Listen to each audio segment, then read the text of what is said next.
They were captured by the enemy and then shocked by cowboys. In 1944, German women taken as prisoners of war expected the same fate they had been warned about all their lives. Barbed wire, guards with rifles, hunger, fear, punishment.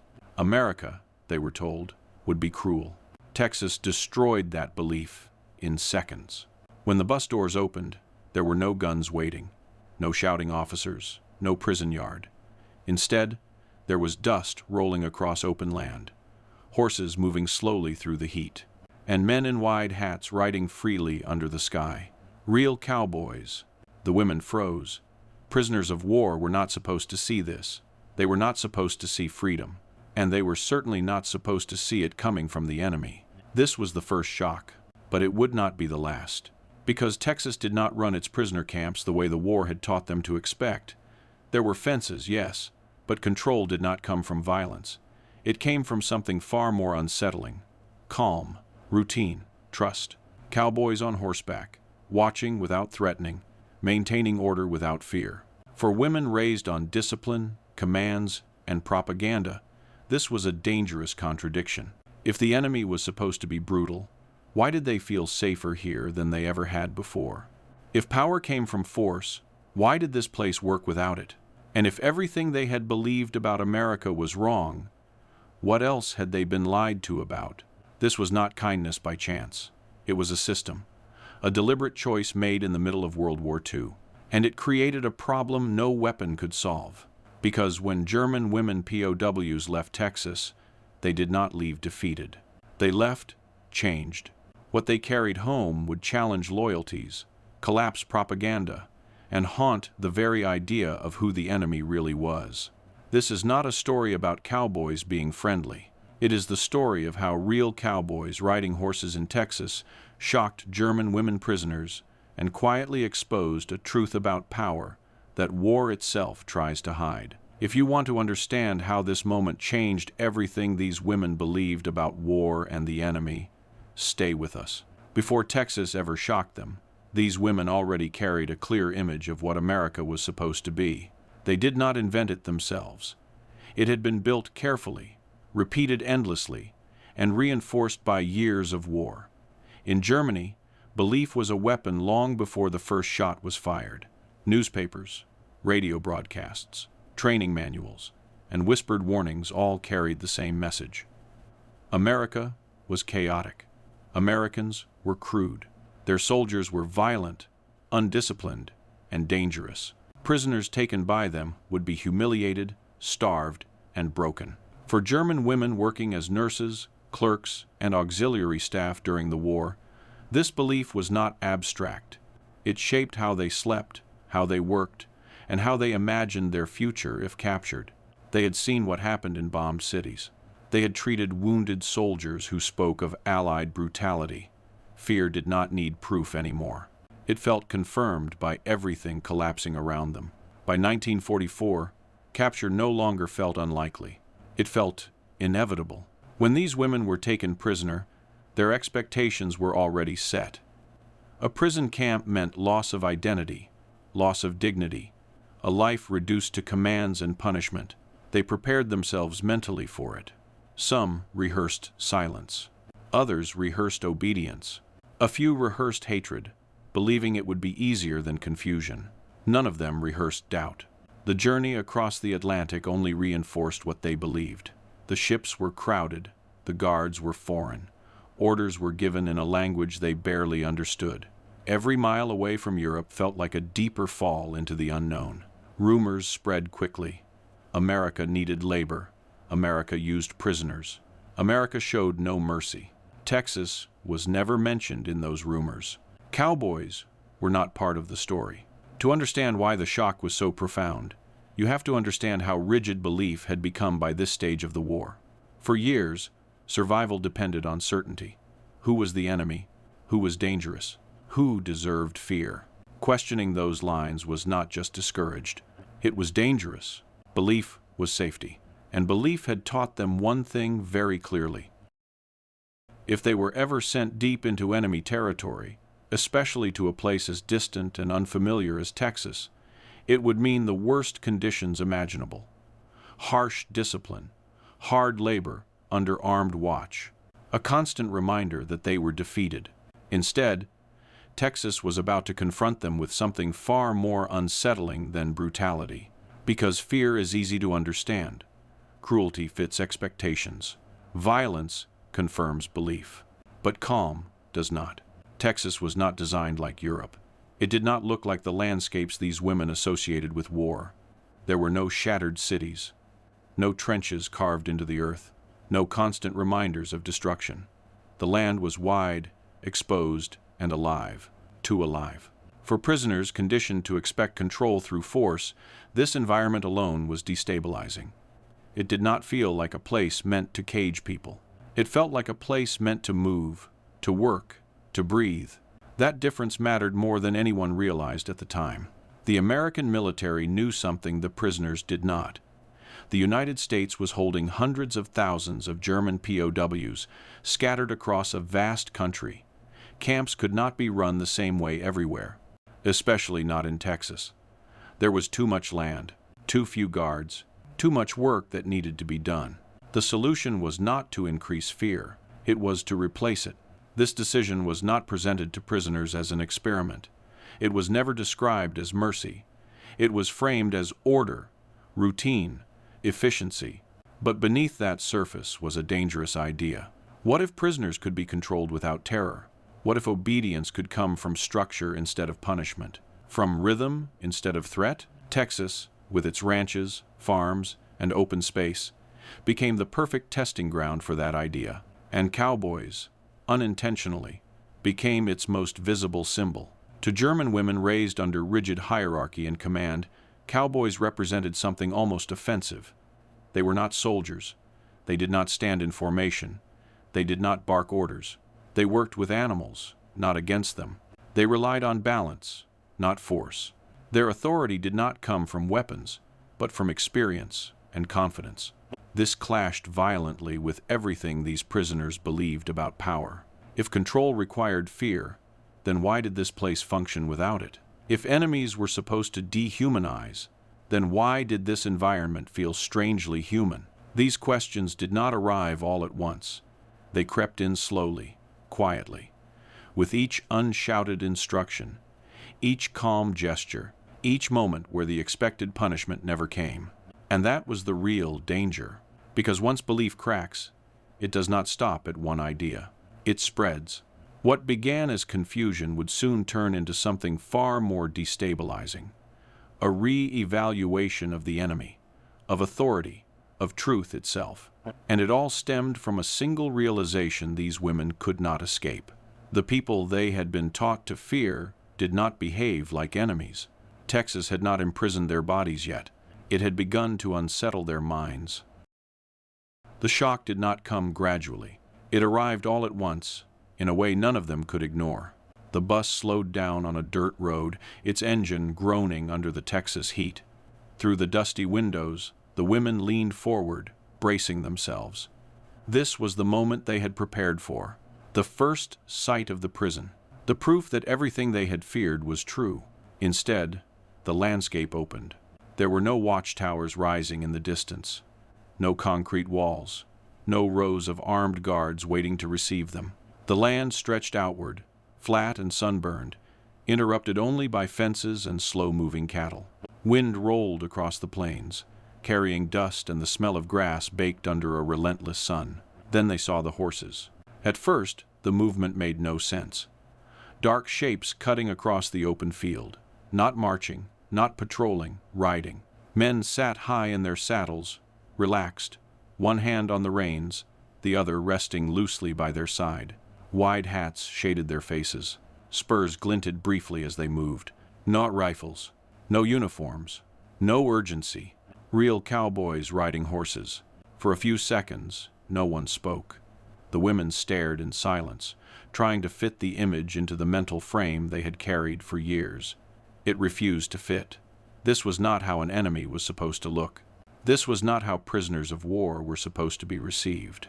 Someone whispered the question that had formed in every mind. Is this real? It was. The bus came to a stop. Dust rose around the wheels, hanging in the air like smoke. One of the riders slowed his horse near the fence line and glanced toward the vehicle. He did not signal. He did not shout. He simply watched, calm and unbothered, as if a bus full of enemy prisoners was the most ordinary sight in the world. That quiet confidence unsettled them more than any weapon could have.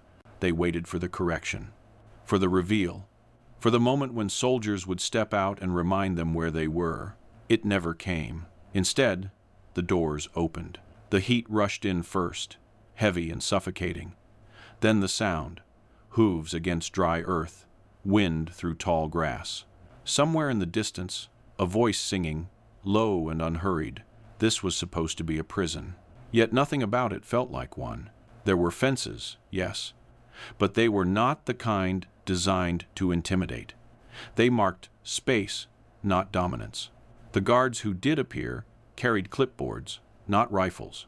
Their movements were unhurried, their voices firm but level. Orders were given without anger. For women conditioned to associate authority with threat, this was disorienting. In Germany, power announced itself loudly. Commands were barked.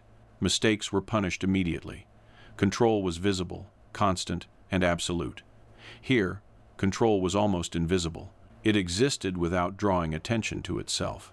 The cowboys remained nearby, mounted, watching, not as guards, as presence. That distinction mattered. On horseback, they were elevated but not aggressive. They did not block paths. They did not chase. They did not need to. Their authority came from something the prisoners had never seen applied to humans before: balance. A rider did not force a horse to obey through fear alone. He guided it, adjusted with it, trusted that control came from understanding movement, not breaking will. Watching this unfold in real time unsettled something deep inside the women. They had been taught that power required domination. Texas offered a different lesson. As they stepped off the bus, the ground felt wrong under their feet. Too soft, too alive. Dust clung to their shoes instead of gravel biting into them. The air smelled of hay and animals, not metal and sweat. Even the sky felt offensive in its openness. There was nowhere for fear to hide. No walls meant no edges. No edges meant no clear boundaries for danger. That was the second shock. Prisons were supposed to shrink the world. This place expanded it. As they were led toward the barracks, some of the women looked back again and again, expecting the illusion to collapse, expecting someone to shout, to remind them they were prisoners of war. But the cowboys continued their work, riding slowly along fence lines, guiding cattle, talking quietly among themselves. They did not stare, they did not gloat, they did not care. And that indifference cut deeper than cruelty, because cruelty at least confirms belief. Indifference forces reevaluation. Inside the camp, routine began almost immediately. Assignments were explained. Rules were stated clearly, without threat. Work would be expected. Discipline would be enforced. But punishment was not emphasized. Cooperation was. This was not softness. It was structure. And structure, without fear, was something these women had never been trained to understand. At night, lying on their bunks, they listened for the sounds they associated with captivity: shouting, boots, metal doors. Instead, they heard insects, wind, the distant movement of animals. Somewhere beyond the fences, a horse snorted and shifted its weight. Silence pressed in, heavier than noise. For the first time since the war began, some of them struggled to sleep, not because they were afraid, but because they were confused. Confusion is destabilizing. Fear hardens belief. Confusion dissolves it. Texas had done more in a single afternoon than months of interrogation ever could. It had forced German women POWs to confront a contradiction they could not explain away. The enemy was not behaving like an enemy. And if that was true, then the war they believed they understood suddenly felt less certain. This was the moment the experiment truly began. Not when work assignments were handed out, not when wages were mentioned, but when belief, carefully constructed over years of war, failed to survive first contact with reality. The cowboys did not speak to them. They did not need to. Their presence alone had already delivered the message. Control did not always wear a uniform, and power did not always come with a gun. What happened in Texas was not accidental. It did not emerge from kindness, improvisation, or local generosity alone. It was the result of a decision the United States made quietly, out of necessity, in the middle of a global war that was consuming manpower at an unprecedented scale. By 1944, America was fighting on multiple fronts. Millions of men had been pulled from farms, ranches, factories, and railways and sent overseas. The land, however, did not stop producing. Crops still needed harvesting. Cattle still needed tending. Infrastructure still needed repair, and prisoners were already there. Across the United States, hundreds of thousands of German POWs were being held in camps scattered from coast to coast. Guarding them required manpower America could not spare. Locking them behind walls required resources better used elsewhere. Texas, with its vast open land and chronic labor shortages, presented both a problem and an opportunity. The solution that emerged was simple on paper and radical in practice. Work, not forced labor in chains, not punishment disguised as productivity, but structured, supervised labor embedded into civilian life. Prisoners would be sent to farms and ranches. They would work under clear rules. They would be paid small wages, credited to accounts. They would be fed adequately, and, most importantly, they would be treated as workers, not beasts.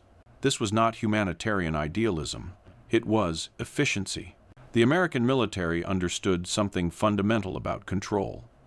Fear is expensive. It requires guards, walls, weapons, and constant vigilance. Structure, when accepted, is cheaper. It maintains itself. Texas became the testing ground for this philosophy because it could not function any other way. The distances were too large, the population too sparse, the labor demand too high.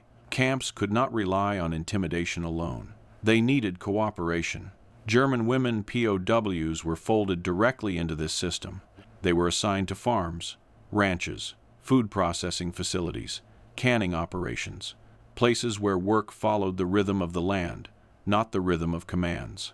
Days were structured around sunrise, meals, tasks, and rest. There was no room for constant surveillance. Trust was not optional, it was operational. At first, this system unsettled both sides. The prisoners did not understand it. Many expected deception. Others expected punishment to arrive later. They worked cautiously, watching for the moment when the tone would change. It did not. The Americans, meanwhile, were unsure what to expect. Years of war had hardened perceptions. Prisoners were enemies. Enemies were unpredictable. Giving them autonomy felt risky. But the work continued. And something unexpected happened. Productivity rose. Crops were harvested on time. Ranches stabilized. Food production increased. The system did not collapse under leniency. It thrived under structure. Reports sent back to military command reflected the same pattern again and again. Prisoner labor programs in Texas were functioning better than anticipated. Order was being maintained without force. This was not supposed to happen. The key to the system's success lay in something no regulation explicitly stated. Prisoners were not constantly reminded of their status. They were reminded of their role. Roles create identity. Identity creates responsibility. When German women POWs were treated as workers, expectations shifted. Work demanded competence. Competence invited trust. Trust created a sense of personal stake. The women were no longer merely surviving captivity. They were contributing to something real. This was the quiet, psychological pivot. In traditional prison environments, prisoners define themselves in opposition to authority. Resistance becomes identity. In Texas, resistance felt pointless. There was nothing obvious to resist. No daily cruelty to push against. No symbolic violence to justify hatred. Hatred requires reinforcement. Texas refused to provide it. The Cowboys, in particular, embodied this system in ways no official policy could. They did not behave like guards. They behaved like stewards of land and animals. Their authority was not imposed. It was assumed. They did not chase prisoners because there was nowhere meaningful to run. The nearest towns were far away. Communities were tight-knit. Strangers stood out immediately. Escape was not just difficult, it was impractical. This reality was never shouted. It was understood. The Cowboys also understood something about control that armies often forget. Fear creates instability. Calm creates predictability. Horses respond to tension instantly. Ranchers learn early that panic spreads faster than discipline. This mindset translated seamlessly into how prisoners were supervised. Instructions were given once. Expectations were clear. Mistakes were corrected, not punished. Authority did not need to announce itself loudly. It simply existed. For German women raised in rigid hierarchical systems, this was profoundly destabilizing. They had been taught that discipline required constant pressure, that obedience was extracted through fear, that order collapsed without force. Texas contradicted all of it. The work itself accelerated the transformation. Physical labor stripped away abstraction. Picking crops, repairing fences, feeding animals. These tasks demanded presence, attention, cooperation. There was no room for ideology in a field that needed harvesting before sunset. The body engaged before the mind could argue. Over time, resistance softened, not because prisoners were persuaded, but because belief lost relevance. Propaganda relies on distance. Texas eliminated distance. Working alongside Americans, seeing families struggle with shortages, watching children and elderly relatives fill gaps left by men fighting overseas, the women confronted a reality that did not align with the image they had been fed. This was not a decadent, cruel society, exploiting prisoners for pleasure. It was a stretched nation trying to keep itself functioning. This realization did not produce immediate affection. It produced dissonance, and dissonance is dangerous. Once the mind accepts contradiction, it cannot unsee it. Every interaction afterward is filtered through doubt. Orders feel different. Authority feels conditional. Loyalty becomes negotiable. From the American perspective, this was both a success and a risk. The prisoner work programs were keeping farms alive. They were reducing strain on the domestic economy. They were freeing up manpower for the front lines. On paper, the experiment was working. But beneath the surface, something else was happening. Prisoners were not being broken. They were adapting. And adaptation is not the same as submission. Reports began to note changes in attitude, increased cooperation, reduced hostility, in some cases, expressions of gratitude. These observations were not celebrated publicly. They raised uncomfortable questions. What happens when prisoners return home carrying first-hand experiences that contradict years of wartime messaging? What happens when enemy civilians cannot be convinced that America is cruel because they have lived under its system? This was the line Texas crossed without realizing it. War depends on clarity. Enemies must remain enemies. Moral boundaries must remain intact. Texas blurred those boundaries quietly, without speeches or declarations. German women, POWs, were not being re-educated through ideology. They were being exposed to a functioning alternative, one that did not rely on spectacle or fear. This made the experiment far more effective than any propaganda campaign, and far more difficult to control. The longer the women worked in Texas, the more normalized the system became. Routine replaced anxiety. Familiarity replaced suspicion. Not friendship necessarily, but recognition. Recognition that the enemy was not monolithic. That power could be exercised without humiliation. These realizations did not turn prisoners into allies. They turned them into witnesses. Witnesses to a contradiction the war could not easily explain. Texas had created something unintended. A space where belief dissolved under everyday reality. Where authority functioned quietly. Where control did not need cruelty to sustain itself. This was not supposed to be remembered. And yet, memory is not governed by policy. By the time the women prepared to leave Texas, the experiment had already succeeded in ways both sides would later struggle to articulate. The question was no longer whether the system worked. The question was whether anyone truly wanted its consequences. At first, the women tried to protect the old story, not because they loved it, but because it had kept them stable. In war, belief is not just ideology. It is scaffolding.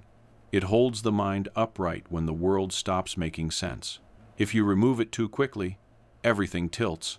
So they explain Texas away in the safest way possible. It's a trick. It's temporary. They're being watched. The cruelty will come later. That was the first line of defense. Delay the contradiction until it becomes survivable. But Texas did not give them the relief of escalation.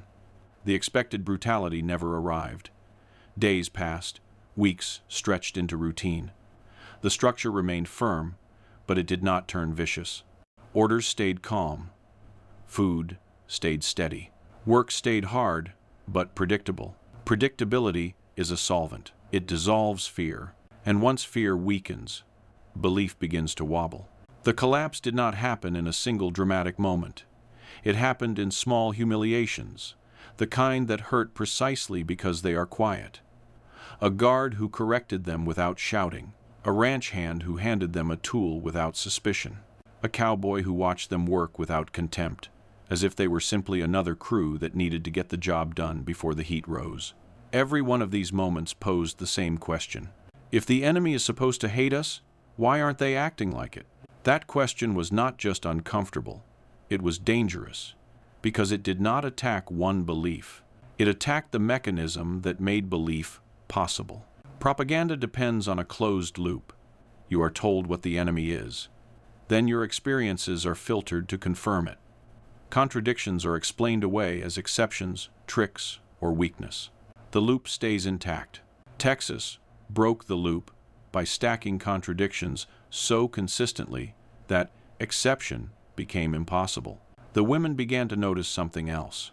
The Americans were not performing kindness for them. That mattered. If kindness is performed, it is fragile.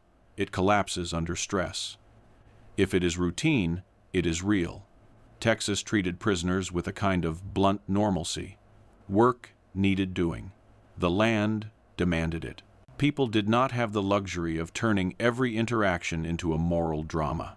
That blunt normalcy felt more convincing than any speech, and it introduced a deeper, more corrosive realization. The women had been told America was decadent, weak, morally rotten. But Texas did not look weak. It looked stable. It looked confident. It looked like a society with enough internal order that it did not need to prove itself through cruelty. This was the second collapse. Not just, the enemy isn't brutal, if the rest close, but the enemy isn't what we were told it was. It noted. In war, that thought is radioactive. Because once the enemy becomes human, the moral clarity of war begins to fade. Hatred becomes harder to maintain. Fear becomes harder to justify. And loyalty becomes something you have to argue for, instead of something you can assume. The women did not suddenly become pro-American. That is not how minds change. Instead, they became divided internally. Some clung harder to the old belief, almost aggressively, because it was the only way to preserve identity. If they admitted Texas was real, then years of certainty would become suspect. And if years of certainty were suspect, then what was left of them? Others began to soften, not out of gratitude, but out of exhaustion. Hatred takes energy. Suspicion takes energy. It is hard to sustain them in an environment that refuses to feed them. A third group, the most dangerous group from any wartime perspective, began to observe rather than react. They stopped trying to win arguments in their own heads. They started watching how the system worked. That is where belief truly dies. When a person stops defending an idea and starts studying reality, propaganda loses its grip. They watched how cowboys handled horses. No yelling, no frantic pulling, just posture, pressure, release. A calm certainty that the animal would respond because the rider understood the rhythm. They watched how American civilians spoke to each other. Not perfectly, not politely all the time, but without the constant stiffness of fear. Disagreement did not always carry danger. Criticism did not always carry punishment. The world did not collapse when someone spoke out of line. They watched how Americans treated scarcity. There were shortages. There was fatigue. Families were stretched thin. Yet, the land still functioned. The machine still ran. This observation led to a brutal strategic insight. one the women did not fully articulate at the time but felt instinctively. America could fight far away because its base was intact. Germany, by 1944, was a nation under pressure from every direction, physically and psychologically. The women knew bombed cities, missing relatives, sudden disappearances, and a constant tightening of life. Texas, by contrast, felt like a country with room to absorb the war without fracturing. That recognition was not sentimental. It was terrifying, because it suggested the war's outcome was embedded not only in weapons, but in systems, in stability, in confidence, in the ability to maintain normal life while sending men to fight across an ocean. And once you see the enemy as stable, your own side's story begins to sound desperate. This is where Texas became dangerous. The prisoners were living inside a contradiction that undermined the emotional fuel of war. Their loyalty, if they still felt it, was now strained by first-hand experience. Their hatred, if they still held it, was now harder to justify. And their fear, once the main organizing principle of captivity, was being replaced by something more complicated.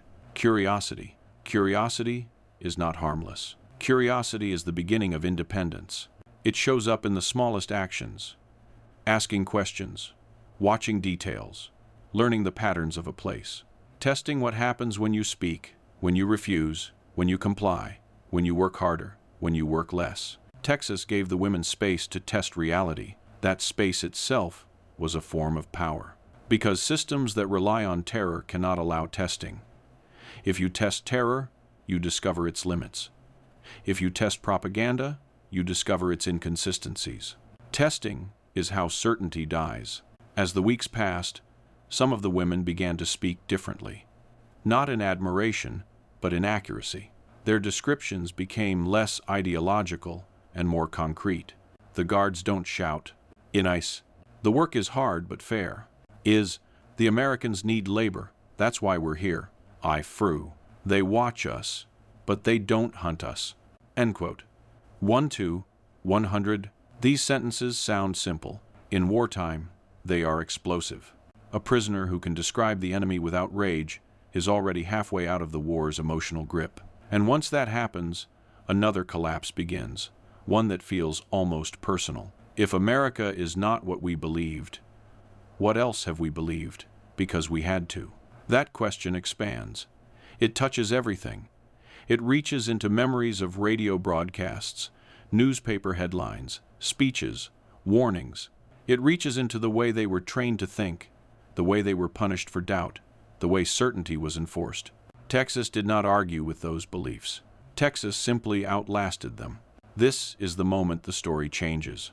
Not because the women become grateful, not because they become friends with their captors, but because their old mental map no longer matches the terrain they are walking on. And in war, losing your map is more frightening than losing a weapon. Because once belief collapses, you cannot return to ignorance. You can only choose what to do with the truth that replaced it. In the next phase, that truth begins to have consequences, not just inside the prisoners, but around them, in the towns, in the camps, in the quiet discomfort of Americans who realize that treating the enemy as human might be both the smartest move they ever made and the most politically dangerous one. Texas had solved a logistical problem. It had not solved a political one. By late 1944, the prisoner work programs were no longer a quiet improvisation. They were producing results that could not be ignored. Crops were coming in. Ranches were staying afloat. Labor shortages were easing. Reports moving up the chain described order, cooperation, and efficiency. On paper, this was a success story. In reality, it was becoming uncomfortable. War depends on clear moral geometry. There is us, there is them, there is right, there is wrong. The moment those lines blur, control becomes harder to justify. Texas had blurred them, not through speeches, but through routine. And routine is persuasive in ways propaganda is not. American officers began to notice something subtle and unsettling. The German women POWs were no longer behaving like prisoners. They followed rules. They worked hard. They caused few problems. But they were no longer shrinking. They were not withdrawn. They were not broken. They carried themselves with a kind of calm that did not fit the image of a defeated enemy. That calm raised questions. If prisoners can function this well without fear, what does that say about how fear is used elsewhere? If enemy civilians can adapt to this system so easily, what happens when they return home? And if word spreads that America treats its enemies this way, does it weaken, resolve, or strengthen it? These were not academic concerns. They were strategic ones. The U.'s Deus Lark military understood that wars are fought twice, once on the battlefield, once in memory. How the war would be remembered mattered almost as much as how it was won. Texas was creating memories that did not align neatly with the language of total war. Local communities felt the tension first. At the beginning, many Texans accepted the presence of German prisoners pragmatically. Labor was needed. The war had taken sons, husbands, and brothers. Help was help. But as months passed, the sight of German women working in fields, riding trucks to ranches, and interacting with civilians became normal. Too normal. Some locals began to question it openly, not always with hostility, but with unease. They were our enemies. Is this too soft? Eder. What will people think? 9. Others defended the system fiercely. The prisoners worked. They followed rules. They contributed. They did not deserve cruelty simply because the war demanded hatred. This divide did not explode into conflict. It settled into quiet friction. That friction was dangerous, because it meant the war was no longer something happening over there. It was present in daily life, complicating simple narratives. Children saw prisoners as workers. Farmers saw them as labor. Ranchers saw them as hands who showed up every morning and did their share. When war loses its distance, it loses some of its power. Military administrators became increasingly cautious. Official language around the program tightened. Reports emphasized discipline over cooperation. Humanity over hostility was not something anyone wanted to advertise. This was not because the system was failing. It was because it was working in the wrong way. Prisoners were not just being controlled. They were learning, observing, absorbing a version of America that contradicted years of wartime messaging on both sides. They saw a country that could afford restraint, that did not need constant intimidation to maintain order. That image was powerful, and power, once released, does not always obey its creator. Some officers worried openly about what would happen when these women returned to Europe, not in terms of espionage or sabotage, but in terms of narrative. Stories travel faster than weapons. A single lived experience can undermine 1,000 warnings. What would these women say when asked about captivity? Would they describe brutality or routine? Hatred or complexity? Fear or contradiction? The answers mattered, because post-war Europe would be built not only from ruins, but from memory. And memory shapes allegiance. This placed American authorities in an impossible position. To reverse the system would invite resistance and inefficiency. To continue, it risked creating witnesses to a version of America that did not fit neatly into wartime rhetoric. Texas, quietly and without asking permission, had forced this dilemma. The Cowboys had not intended this. Neither had the farmers, the guards, or the local officials. They were simply solving immediate problems: feeding animals, harvesting crops, maintaining order with the tools they understood best. But war does not forgive unintended consequences. As the end of the war in Europe approached, preparations began to return prisoners home. Paperwork moved, lists were drawn, transport schedules were drafted. The machinery of demobilization started to turn, and with it came a realization no one wanted to say out loud: the experiment was ending. The women sensed it before it was officially announced. Routine began to feel temporary. Conversations shifted. Work continued, but with an undercurrent of anticipation. Leaving did not feel like release. It felt like disruption. That alone was telling. Prisoners are not supposed to feel conflicted about going home. But Texas had changed the emotional equation. Home was now associated with uncertainty, ruins, and loss. Texas, despite captivity, had been stable, predictable, alive. This did not make America better. It made it different. Difference is harder to fight than cruelty. As departure dates approached, American officials focused on logistics, paperwork, compliance, quiet handovers. There were no ceremonies, no speeches, no attempts to frame what had happened as policy or principle. It would be easier if this period faded quietly. But memory does not fade on command. When the women packed their few belongings, what they carried with them was not gratitude or loyalty. It was something more destabilizing. Comparison. They had seen two systems up close. One built on fear and certainty. One built on structure and restraint. Neither was perfect, but only one had allowed them to function without breaking. That comparison would not stay in Texas. And that was the real problem. The war was almost over, but the consequences of the Texas experiment were only beginning. In the final act, we see what happened when these women left, what they carried back across the ocean, and why the most dangerous thing they took home was not sympathy for America, but doubt about everything they had been taught to believe. The trucks rolled out quietly.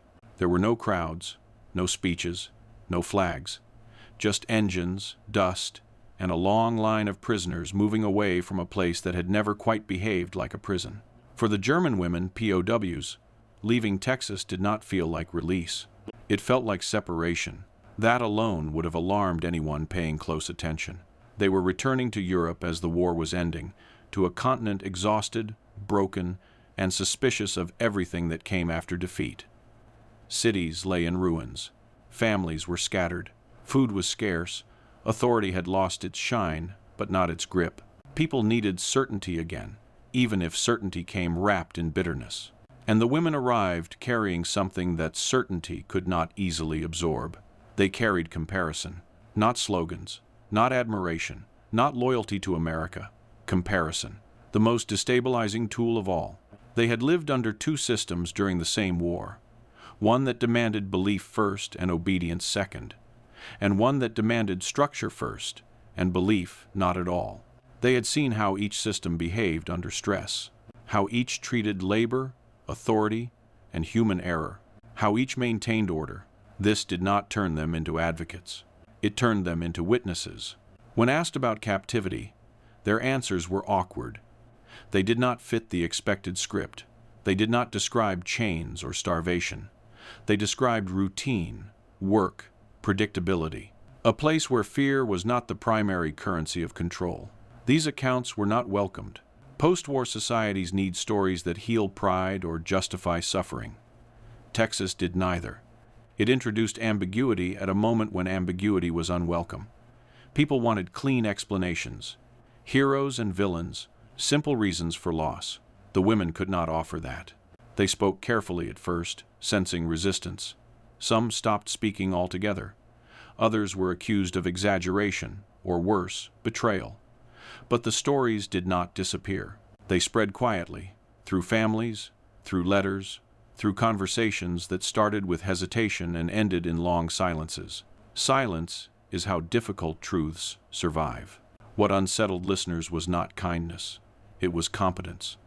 The idea that the enemy could maintain order without terror, that power could be exercised without spectacle, that authority could exist without constant reinforcement. These ideas were dangerous in a world rebuilding itself on the ruins of absolutes. For the women themselves, the consequences were personal. They returned to societies that no longer resembled the ones they had left. Institutions were reshaped. Loyalties were questioned. Old certainties were suddenly negotiable. In that landscape, their experience in Texas became a quiet reference point, not something to emulate, something to measure against. When new authorities demanded obedience, they remembered a place where obedience had not been forced. When fear was used as a tool, they remembered a system that did not rely on it. When propaganda promised clarity, they remembered confusion that had led to understanding instead of collapse. Texas did not give them answers. It gave them a benchmark. And benchmarks linger. The American side never fully claimed this outcome. Official histories focused on logistics, numbers, efficiency. The prisoner work programs were described as practical solutions, not ideological experiments. The word cowboy never appeared in policy documents. It was easier that way. because acknowledging what Texas had revealed would require admitting something uncomfortable. That power does not always need cruelty. That control can be quieter than violence. And that enemies exposed to functioning alternatives may return home less defeated but more difficult to manage. The war ended, the camps closed, the files were archived, but the experiment could not be undone. It lived on in memory, in doubt, and in the quiet refusal of some people to accept simple explanations ever again. That was the unintended legacy of Texas. Not reconciliation, not forgiveness, but skepticism. Skepticism toward absolute narratives, toward the idea that fear is the only way to govern, toward the belief that enemies must be dehumanized to be controlled. The women had not learned to love America. They had learned to question power. And that, in the long arc of history, is far more disruptive than hatred. The Cowboys never knew this. They never set out to change minds. They were doing what they had always done, riding the land, managing work, keeping order through presence rather than threat. They did not teach ideology. They demonstrated a system, and systems once seen cannot be unseen. In the end, the most dangerous thing that happened in Texas was not that German women POWs were treated humanely. It was that they discovered fear was optional. And once people learn that fear is optional, wars become harder to sell, authority becomes harder to enforce, and belief becomes something that must be earned rather than imposed. That is why this story was never told loudly. Because it reveals a truth every war tries to hide. Sometimes, the enemy does not defeat you on the battlefield. Sometimes, it defeats the story you tell yourself to keep fighting. And it can happen quietly, under a wide Texas sky, with real cowboys riding horses. Wars like simple stories. They need enemies that look like enemies, systems that look evil, lines that are clear enough to justify sacrifice without hesitation. Once those lines blur, wars become harder to sustain, harder to explain, harder to survive politically.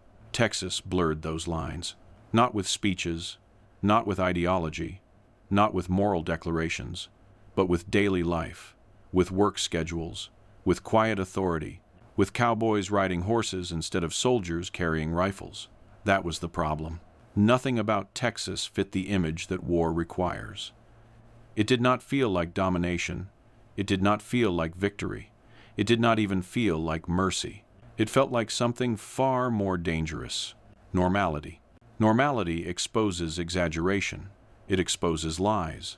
It exposes how much effort is required to keep fear alive. The German women who passed through Texas were not special. They were not leaders. They were not ideologues. They were ordinary people shaped by extraordinary pressure. And that is exactly why the experiment mattered. Extraordinary people can be dismissed. Ordinary people cannot. When ordinary people experience something that contradicts everything they were taught, the contradiction does not vanish. It lingers. It shows up in questions, in hesitation, in refusal to accept absolute claims without evidence. Texas did not create rebels. It created skeptics. Skeptics are difficult to govern, difficult to mobilize, difficult to terrify. Every war needs fear to function. Not constant terror, but controlled fear. Enough to maintain obedience. Enough to prevent doubt from spreading faster than orders. Texas showed that fear was not the only way to maintain order, and that realization could not be erased. After the war, history moved on quickly. New enemies appeared. New alliances formed.